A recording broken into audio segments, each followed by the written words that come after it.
mawit ang sangkatauhan, purihin ang Panginoon.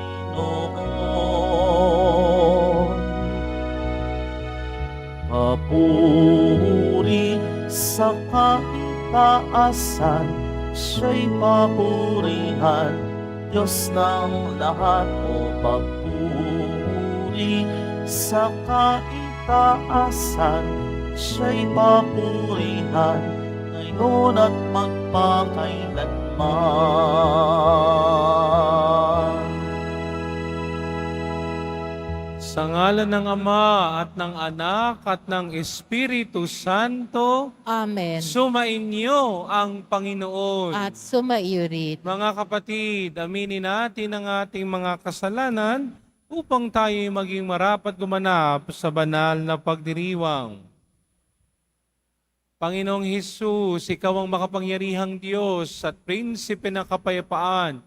Panginoon, kaawaan mo kami. Panginoon, kaawaan mo kami. Panginoong Hesus, Ikaw ang anak ng Diyos at anak ni Maria. Kristo, kaawaan mo kami. Kristo, kaawaan mo kami. Panginoong Hesus, Ikaw ang salitang nagkatawang tao at kadakilaan ng Ama. Panginoon, kaawaan mo kami. Panginoon, kaawaan mo kami. Kaawaan tayo ng makapangyarihang Diyos, patawarin tayo sa ating mga kasalanan at patnubayan tayo sa buhay na walang hanggan. Amen. Manalangin tayo.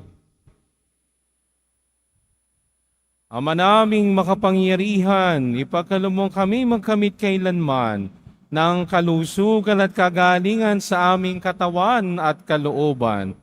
Pakundangan sa pagdalangin ng laging birheng si Santa Mariang Mahal, kami naway mahango sa hapi sa kasalukuyan at makinabang sa kaluwalhatiang walang katapusan sa pamamagitan ni Jesucristo kasama ng Espiritu Santo magpasawalang hanggan. Amen. Magsiupo na po ang lahat.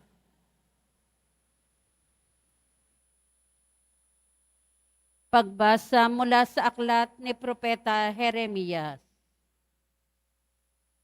Noong mga araw na iyon, sinabi ng mga saserdote at mga propeta sa mga pinuno at sa buong bayan, dapat patayin ang taong ito, pagkat nagpahayag siya laban sa lungsod, gaya ng narinig ninyo.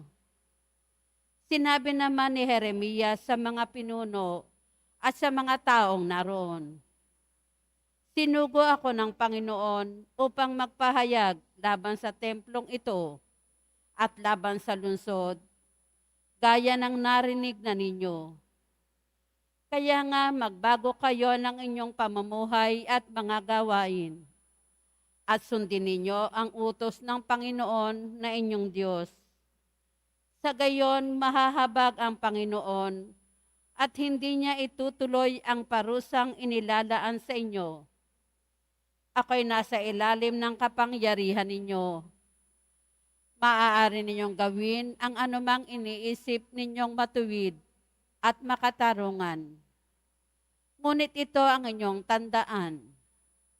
Pag ako'y pinatay ninyo, pumatay kayo ng taong walang kasalanan. Ito'y magiging sumpa sa inyo at sa lungsod na ito, pati sa lahat ng naninirahan dito. Pagkat alam ninyong sinugo ako ng Panginoon upang sabihin sa inyo ang mga bagay na ito. Nang makapagsalita si Jeremias, sinabi ng mga pinuno at lahat ng tao sa mga saserdote at mga propeta, hindi dapat hatulan ng kamatayan ang taong ito, sapagkat ipinahayag niya sa atin ang ipinasasabi ng Panginoon. Subalit si Jeremias ay binabantayan ni Ahikam, anak ni Safan, kaya't hindi siya napatay ng mga tao. Ang salita ng Diyos. Salamat sa Diyos. Poon, ako'y iyong dinggin sa panahong iyong ibigin. Poon ako'y dinggin sa panahong iyong ibigin. Iligtas mo ako ay sagipin. Sa putik na ito, tubig na malalim. Sa mga kaaway, ako'y iligtas din. Huwag mong tulutang, ako ay maanod. Dalhin sa malalim at baka malunod. Hahantong sa libing, ako pagkatapos. Poon ako'y dinggin sa panahong iyong ibigin. Naghihirap ako't mahapdi ang sugat. O Diyos, itayo mo, ako ay iligtas. Pupurihin ng Diyos, aking aawitan. Dadakilain ko't pasasalamatan. Poon ako'y dinggin sa panahong iyong ibigin. Kung makita ito niyong mga dukha, sila ay sasamba sa laki ng tuwa. Dinirinig ng Diyos ang may kailangan, lingkod na bilanggoy, di nalilimutan. Poon ako'y dinggin sa panahong iyong ibigin. Magsitayo po ang lahat.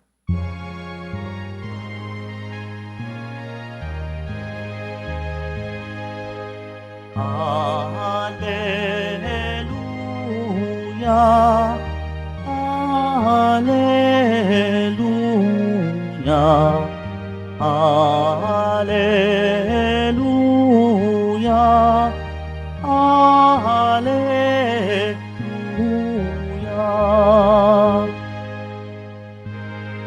Mapalad ang inuusi sa gawang puspos ng bait, pagkat may kakamting langit.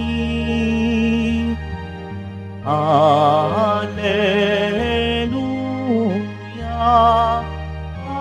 Alleluia, Alleluia,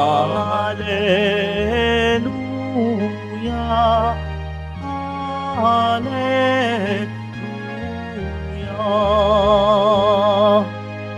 Sumainyo ang Panginoon. At sumaiyo rin. Ang mabuting balita ng Panginoon ayon kay San Mateo. Papuri sa iyo, Panginoon. Noong panong iyon, nang makarating kay Herodes na tetrarka ang balita tungkol kay Jesus, sinabi niya sa kanyang mga lingkod, siya'y si Juan Bautista na muling nabuhay, kaya siya nakagagawa ng mga himala. Si Herodes ang nagpahuli, nagpagapos at nagpabilanggo kay Juan. Ang dahilan ay si Herodes na asawa ng kapatid niyang si Felipe. Laging sinasabi ni Juan kay Herodes, hindi matuwid na magsama kayo ng asawa ng inyong kapatid. Ibig ni Herodes na ipapatay si Juan, ngunit natatakot siya sa mga Hudyo sapagkat kinikilala nilang propeta si Juan Bautista. Dumating ang kaarawan ni Herodes. Sumayaw sa harapan ng mga panauhin ang anak ni Herodias. Labis na nasayahan si Herodes kaya't isinumpa niyang ibibigay sa dalaga ang anumang hingi nito. Sa udyok ng kanyang ina ay sinabi ng dalaga, ibigay po ninyo sa akin ngayon din sa isang pinggan ang ulo ni Juan Bautista. Nalungkot ang hari ngunit dahil sa kanyang pangakong narinig ng mga panauhin, iniutos niyang ibigay iyon sa dalaga. Kaya pinapugutan niya si Juan sa bilangguan, inilagay ang ulo sa isang pinggan at ibinigay sa dalaga. Dinala naman ito ng dalaga sa kanyang ina. Dumating ang mga alagad ni Juan, kinuha ang kanyang bangkay at inilibing. Pagkatapos, ibinalita nila ito kay Jesus. Ang mabuting balita ng Panginoon. Pinupuri ka namin, Panginoong Heso Kristo. Magsiupo na po ang lahat. Magandang umaga po sa inyong lahat. Pakibati ang inyong katabi, mahal ka ni Lord. Ayan. Hoy, palakpakan natin ang Panginoon sa umagang ito. Ha? Sabihin nga ninyo, I am blessed. Mas malakas. Tignan mo yung katabi mo, sabihin mo, you are blessed. Mas malakas. Sabay-sabay natin sabihin, we are blessed. Mas malakas. Palakpakan natin ang Panginoon sa umagang ito. I am blessed, you are blessed, we are blessed sa magkat mahal tayo ng poong Jesus Nazareno. Amen? Palakpakan ng Panginoon sa umagang ito. Napakaganda ng iniiwang aral sa atin ng mga pagbasa, lalo't higit ang ating mabuting balita. Sapagkat makikita natin dito si Juan Bautista na nagbibigay ng 3 aral na maaari kong magamit at maaari nating magamit. Ano ang mga aral na iniiwan ni Juan Bautista? Number 1, magsalita ng katotohanan. Sabay-sabay nga tayo. Very good. Totoo yan. Sapagkat si Juan Bautista ay hindi natakot magsalita ng katotohanan kay Herodes. Anong sabi ni Herodes? Anong sabi ni Juan Bautista kay Herodes? Yang babaeng kasama mo ay hindi mo asawa. Asawa na kapatid mo. Matapang si Juan Bautista sa pagsasalita ng katotohanan. Amen? Pero hindi lang sapat na tayo magsalita ng katotohanan. Dapat ay may kasama yan. Ano yun? Manindigan sa katotohanan. Sabay-sabay nga tayo. Anong una? Magsalita ng? Anong pangalawa? Sabi ni Juan Bautista, hindi mo asawa yan. Totoo, pinanindigan niya ni Juan Bautista, kaya siya'y napakulong. No? Ang hirap sa ating mga tao, magaling tayong magsalita ng katotohanan, pero pagdating sa paninindigan, sumasablay tayo. Amen? Totoo yan. No? Ay, kasi kamag-anak ko yan. Ay, kasi kaibigan ko yan. Ay, wala, hindi pwedeng gayon. Sapagkat si Juan Bautista, kahit mapakulong siya, alang-alang sa katotohanan, ginawa niya. At siya ng isang matinding hamon sa ating mga deboto ng Nazareno. Hindi lang sapat na tayo nagsasalita ng katotohanan. Kailangan ay manindigan tayo sa katotohanan. Amen? Pero hindi lang yon, may pangatlo. Ano yun? Mamuhay sa katotohanan. Sabay-sabay nga tayo. Anong number 1? Anong number 2? Anong pangatlo? Mabuhay sa katotohanan. Kaya tignan mo si Herodes, gusto niyang ipapatay si Juan Bautista, subalit hindi niya magawa. Bakit? Sapagkat kinikilala siya ng mga Hudyo bilang isang propeta. Walang makitang kapintasan kay Juan Bautista, sapagkat hindi lang siya nagsalita ng katotohanan, nanindigan siya sa katotohanan, at nabuhay siya sa katotohanan. Hindi katulad ni Herodes, nagsalita siya ng katotohanan, subalit hindi niya mapanindigan ng katotohanan. Tapos nung siya nagbitaw ng sumpa, no, ibibigay sa lahat, ibibigay niya ang anumang hilingin ng anak ni Herodias, kahit ulo ng tao, ibibigay niya. At ang pinakamalala si Herodias, bakit? Number 1, hindi siya nagsasalita ng katotohanan. Alam niyang kabit siya, pero matapang pa rin siya. Nakakatakot ang ganyang tao. Hindi na nga nagsasalita ng katotohanan, hindi pa niya pinaninindigan ang katotohanan. Kabit na nga siya, matapang pa siya. Ay, huwag kayo magagalit kay Pader. Mali na nga. Pinanghahawakan pantama siya. Abay, matakot ka sa Diyos. walang natatago sa Diyos.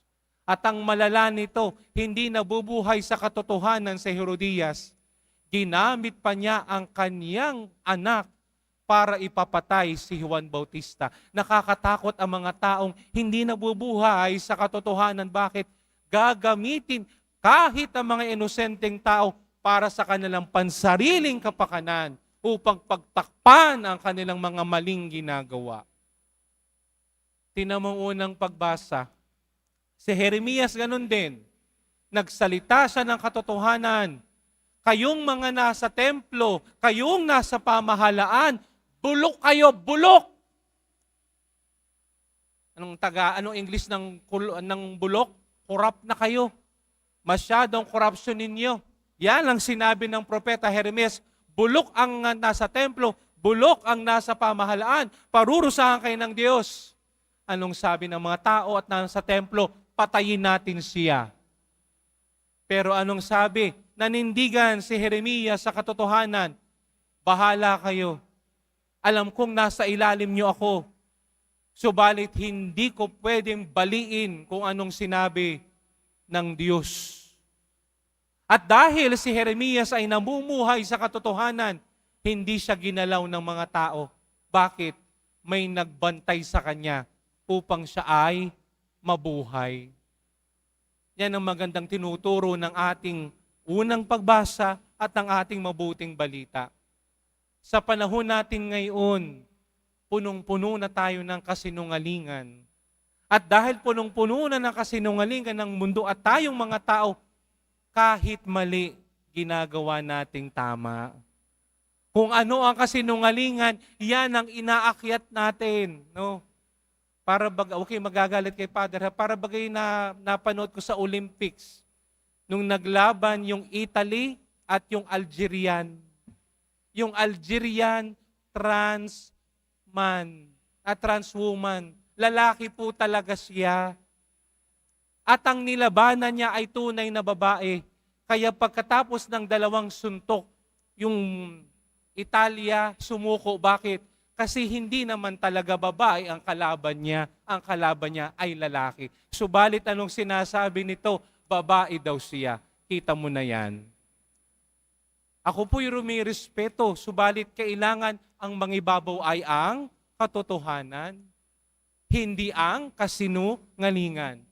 Sapagkat napakaganda ng ating kasabihang mga Pilipino, ang pagsasabi ng tapat, pagsasama ng maluwat. Di bali nang masaktan kita dahil sa pagsasabi ng katotohanan, kesa naman magsama tayo ng masaya, subalit kasinungalingan naman, ang sa atin ay namumutawi. Yan ang magandang iniiwan ni Juan Bautista. Na tayo na mananampalataya, na tayong mga deboto, una sa lahat, huwag tayong mangingimi na magsabi ng katotohanan, magsalita ng katotohanan.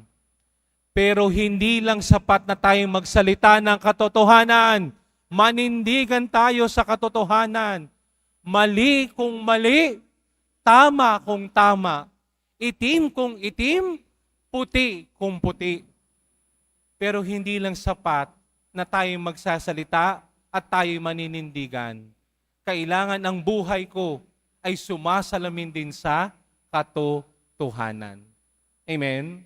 Sapagkat ang tunay na debota ng Poong Jesus Nazareno, kapatid niya ang katotohanan. Amen?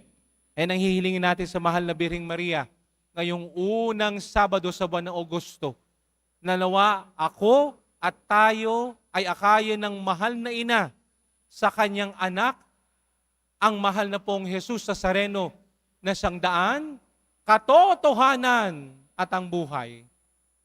At tayo'y hinahamon ng ating mabuting balita at ang ating unang pagbasa na katulad ni Jeremias at ni Juan Bautista, magsalita ng katotohanan, manindigan sa katotohanan, at mabuhay sa katotohanan. Amen? Palakpakan natin ang Panginoon sa umagang ito.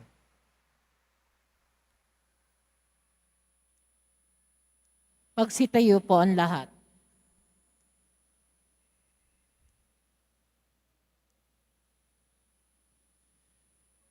Mga minamahal kong mga kapatid, natitipon tayo kay Kristo na nagwagi laban sa lahat ng kasamaan.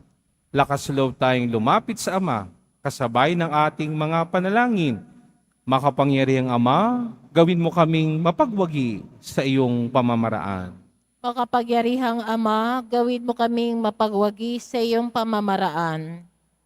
Ang simbahan naway mapanibago at magbigay saksi sa mga tamang pinahahalagahan sa buhay upang makatulong na maitindig ang mundong nasadlak sa pagkakasala.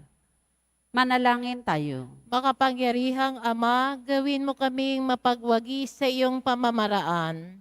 Ang mga nagdirigmang mga bansa naway matutong mamuhay sa pagkakasundo at pagtutulungan para sa pagpapanumbalik ng kapayapaan sa daigdig.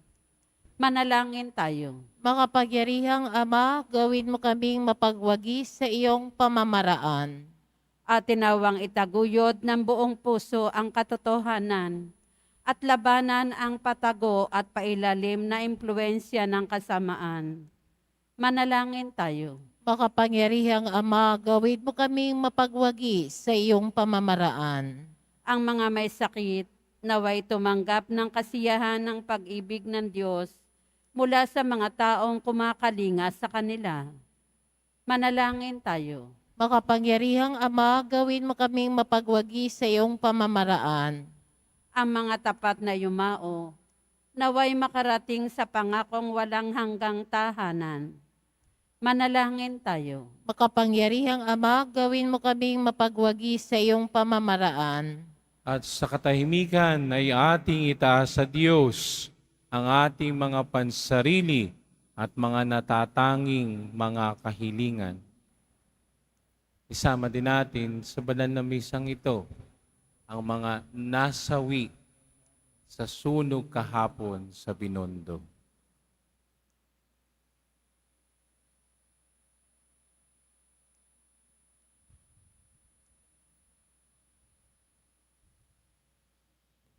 Makapangyarihang Diyos sa Ama, habang itinataas namin sa iyo ang aming mga panalangin, nagpapasalamat kami sa iyong anak na siyang lumupig sa kasalanan at kamatayan. Siya na nabubuhay nagahari kasama mo at ng Espiritu Santo. Amen. Magsiupo na po ang lahat.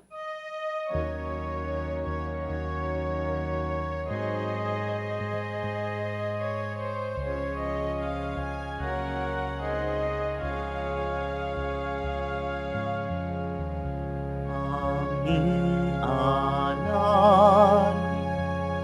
sa'yo, Panginoon.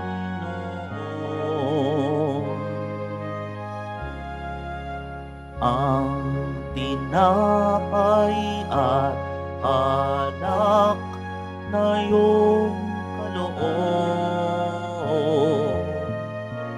upang gunitain ang iyong buhay na inialay nang tayo'y magdiwang bilang isang sambayanan.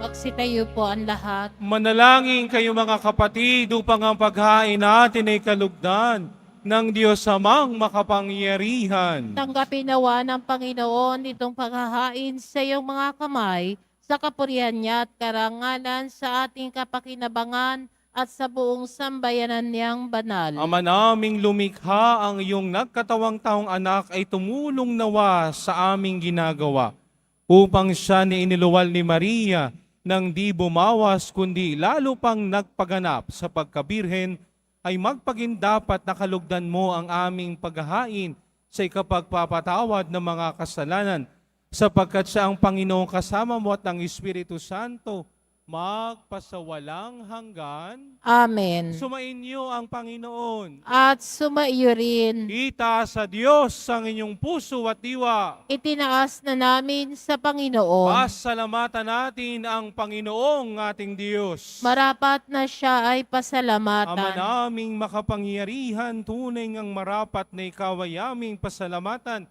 Ngayong pinararangalan ng mahal na Birheng Maria, bukod mong pinagpala sa babaeng lahat, ang mahal na binang totoong mapalad na iyong piniling maging ina ng iyong anak. Noong isinugo mo siya bilang aming Mesiyas sa kapangyarihan ng Espiritong Banal, ang Birheng Maria ay naging inang tunay ng iyong anak na kanyang isinilang bilang liwanag nitong sanlibutan.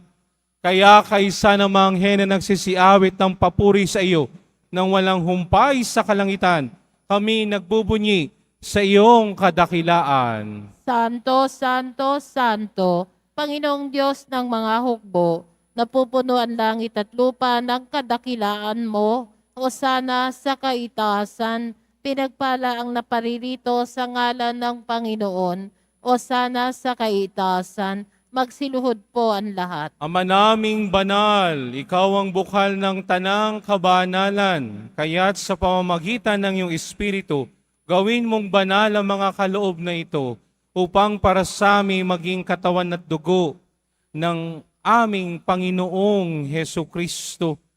Bago niya pinagtiis ang kusang loob na maging handog, hinawakan niya ang tinapay, pinasalamatan kaniya, pinaghati-hati niya iyon, iniabot sa kanyang mga alagad at sinabi, tanggapin ninyong lahat ito at kanin.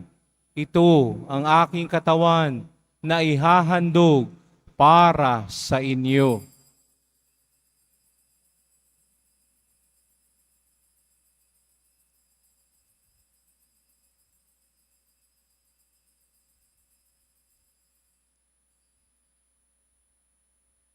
Gayon din naman, nung matapos ang hapunan, hinawakan niyang kalis, muli kanyang pinasalamatan. Inabot niya ang kalis sa kanyang mga alagad at sinabi, tanggapin ninyong lahat ito at inumin. Ito ang kalis ng aking dugo, ng bago at walang hanggang tipan. Ang aking dugo na ibubuhos para sa inyo at para sa lahat, sa ikapagpapatawad ng mga kasalanan. Gawin ninyo ito sa pag-alaala sa akin.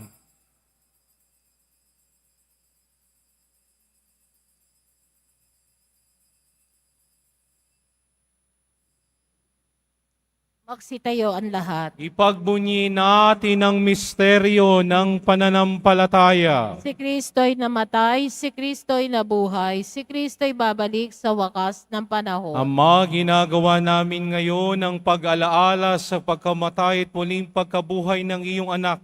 Kaya't iniaalay namin sa iyo ang tinapay na nagbibigay buhay at ang kalis na nagkakaloob ng kaligtasan. Kami nagpapasalamat dahil kami iyong minarapat at tumayo sa harap mo para maglingkod sa iyo. Isinasamo namin kaming magsasalo-salo sa katawan at dugo ni Kristo ay mabuklod sa pagkakaisa sa pamamagitan ng Espiritu Santo. Ama, lingapin mo ang iyong simbahang laganap sa buong daigdig. Puspusin mo kami sa pag-ibig kaysa ni Francisco na aming Papa at ni Jose na aming obispo at ng Tanang Kaparian. Alahalahanin mo rin ang mga kapatid naming nahimlay na may pag-asang sila'y muling mabubuhay, gayon din ang lahat ng mga pumanaw. Kaawaan mo sila at patuloyin sa iyong kaliwanagan. Kaawaan at pagindapatin kaming lahat na makasalo sa iyong buhay na walang wakas, kaisa ng mahal na Birheng Maria na ina ng Diyos, ang kanyang kabiyak na pusong si San Jose, kaisa ng mga apostol at ang lahat ng mga banal na namuhay dito sa daigdig ng kalugod-lugod sa iyo, may pagdiwang nawa namin ang pagkupuri sa ikararangal mo sa pamamagitan ng anak na aming Panginoong Heso Kristo. Sa pamamagitan ni Kristo, kasama niya at sa Kanya, ang lahat ng parangal at papuri ay sa iyo, Diyos Amang makapangyarihan, kasama ng Espiritu Santo, magpasawalang hanggan. Amen. Sa tagubili ng mga nakagagaling na utos at turo ni Jesus na Panginoon natin at Diyos, ipahayag natin ang lakas loob. Ama namin, sumasalangit ka. Sambahin ang ngalan mo, mapasa amin ang kaharian mo, sundin ang loob mo dito sa lupa para nan sa langit. Bigyan mo kami ngayon ng aming kakanin sa araw-araw at patawarin mo kami sa aming mga sala para ng pagpapatawad namin sa nagkakasala sa amin at huwag mo kaming ipahintulot sa tukso at iadya mo kami sa lahat ng masama.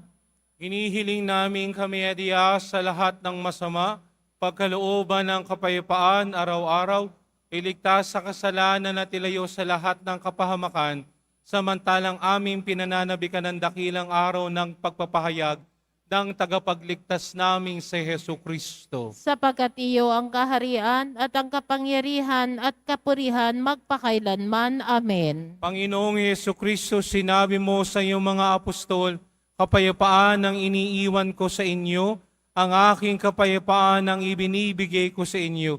Tunghay mo ang aming pananampalataya at huwag ang aming pagkakasala.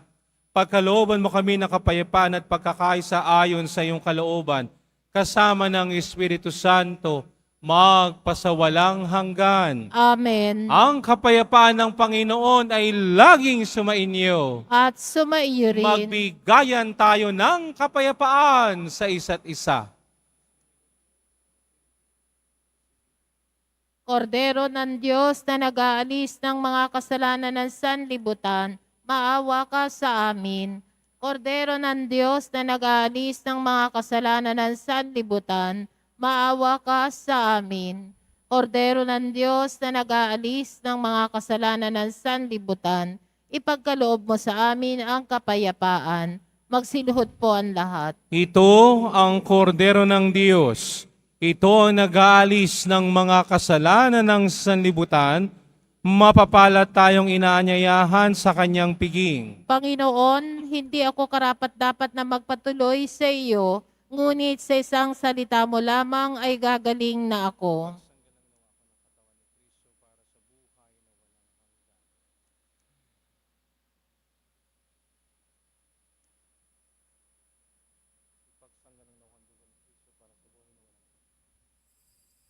Para sa lahat ng tatanggap ng banal na komunyon, sasagot po tayo ng amen pagkasabi ng pari o ng lay minister ng katawan ni Kristo at isubo agad sa bibig bago umalis sa harapan ng pari o lay minister. Sumunod po tayo.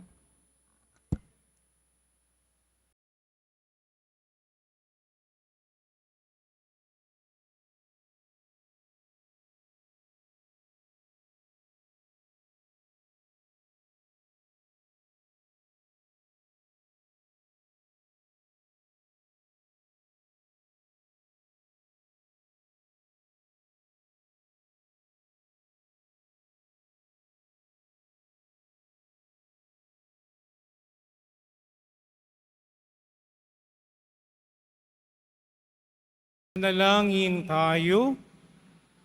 Ama naming mapagmahal, sa pagsasalo namin sa banal na pakikinabang sa iyong kagandahang loob ay aming hinihiling upang ang pagpaparangal namin sa mahal na Birhen at ang pagtulad namin sa Kanya ay magpagindapat na aming paglingkuran ang pagganap sa kaloob mong kaligtasan sa pamamagitan ni Jesucristo kasama ng Espiritu Santo, magpasawalang hanggan. Amen. Sumainyo ang Panginoon. At sumaiyo rin. Mahal na poong Jesus Nazareno, inihayag mo sa pamamagitan ng krus ang walang maliw na pag-ibig ng Diyos sa sangkatauhan. Pakinggan mo ang kahilingan ng iyong angkan na nagsusumamo sa iyo. Makamtanawa nila ang iyong katugunan na tanggapin ng kasagutan na may utang na loob na tinatanaw. Basbasan din po ninyo ang mga daladala nilang mga imahen at dasalan. Sa pamamagitan ng bendisyon na ito, naway maalaala nila ang pangako nila noon sa binyag na ikaw ay kadalang iibigin at paglilingkuran bilang Panginoon magpasawalang hanggan. Amen. at pagpalain kayo ng makapangyarihang Diyos, Ama at Anak at Espiritu Santo. Amen. Humayo kayong taglay ang kapayapaan ng poong Jesus Nazareno. Salamat sa Diyos. Viva nuestro Padre Jesus Nazareno!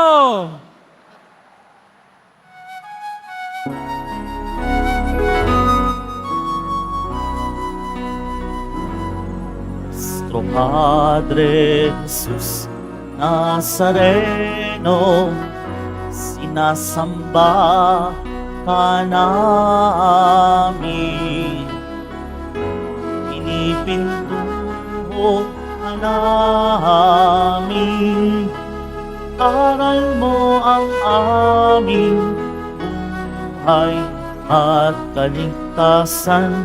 Nuestro Padre Jesus Nazareno, iligtas mo kami sa kasalanan. Ang krus mong kinamatayan ay sagisag ng aming kaligtasan. Nuestro Padre Jesus Nazareno, dinarangal ka namin. Nuestro Padre Jesus Nazareno, nilulwalhati ka namin. Nuestro Padre Jesus Nazareno, dinarangal ka namin. Nuestro Padre Jesus Nazareno, nilulwalhati ka namin.